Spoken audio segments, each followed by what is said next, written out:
If you find yourself bending, twisting, trying not to lose your balance while doing a simple task like putting on socks, this may be just the thing for you. This little sock helper honestly makes it way easier. You just slide your sock into the frame, place your foot in, and use the handles to pull it up. That's it. No bending over, no stretching to reach your feet, and no asking someone else for help.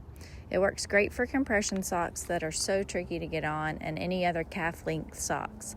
I found that it didn't work for ankle socks. It's especially great, though, if you've got back pain, knee issues, limited mobility, or even if you're pregnant and just can't reach like you used to. I could also see this being super helpful for seniors or anyone recovering from surgery. What I liked most about it is that it's simple, there's no learning curve, and it doesn't feel bulky or complicated. It just does one thing and it does it well. If getting dressed has become harder than it should be, this is one of those small things that actually makes mornings a little bit easier.